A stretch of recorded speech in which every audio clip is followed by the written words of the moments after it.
Ada data yang sedikit melegakan sekaligus mengkhawatirkan, yaitu angka kemiskinan nasional turun, tapi angka kemiskinan di perkotaan justru naik. Apa arti dari dua kondisi yang berlawanan ini? Kita bahas ya. Berdasarkan rilis Badan Pusat Statistik atau BPS Jumat 25 Juli 2025 pada Maret 2025, jumlah penduduk miskin Indonesia sebanyak 23,85 juta orang atau menurun 0,21 juta orang dibandingkan September 2024. Secara persentase tingkat kemiskinan nasional adalah 8,47% pada Maret 2025 atau menurun 0,1% dibandingkan September 2024. Pada rilis data yang sama juga disebut angka kemiskinan perkotaan 6,73%, naik 0,07% pada September 2024. Loh, kok bisa kemiskinan perkotaan malah naik saat kemiskinan nasional persentasenya menurun? Apa penyebabnya? Deputi Bidang Statistik Sosial BPS Ateng Haryono mengatakan meningkatnya tingkat kemiskinan di perkotaan terdorong beberapa hal.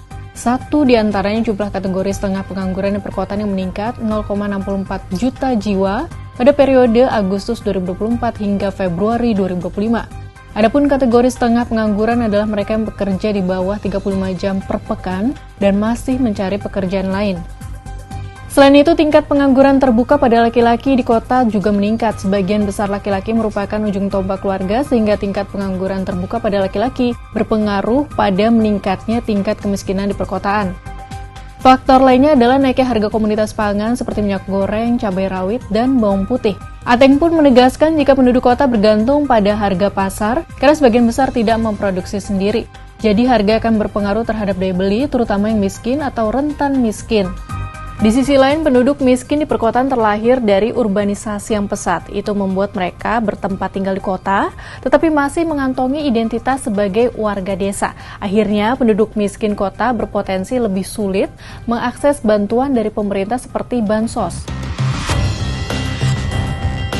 Melihat fenomena kemiskinan perkotaan, dosen Fakultas Ekonomika dan Bisnis Universitas Gadjah Mada Yogyakarta, Amirullah Setiahardi menilai hal itu tak terlepas dari kelompok kelas menengah yang rentan. Ada kecenderungan ketika satu waktu seseorang berada di posisi tinggi, maka selanjutnya enggan turun. Artinya, ia sebisa mungkin akan mempertahankan tingkat konsumsi terakhirnya. Apabila kondisi keuangannya menurun, meminjam uang menjadi pilihan. Nah, kalau yang ini artinya gengsi nggak mau turun kelas ya. Jadi, dengan kondisi kemiskinan di perkotaan ini, apa yang harus dilakukan pemerintah?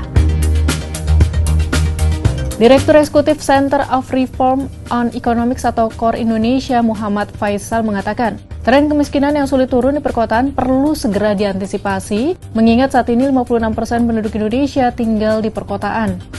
Pada 2045 diperkirakan 70% populasi Indonesia atau sebanyak 220 juta orang akan tinggal di kota. Kemiskinan kota yang tidak cepat dikendalikan di tengah laju urbanisasi yang kian pesat hanya akan menambah pelik persoalan kemiskinan di kota. Pemerintah bisa memperlambat arus urbanisasi dengan mengurangi faktor pendorong urbanisasi, yaitu pembangunan lebih masif di perdesaan dan penciptaan lapangan kerja yang layak di sektor pertanian beserta turunannya seperti agribisnis dan agrowisata. Bagaimana sahabat Kompas, apa setuju dengan solusi mengatasi kemiskinan perkotaan ini? Atau punya opini solusi lain?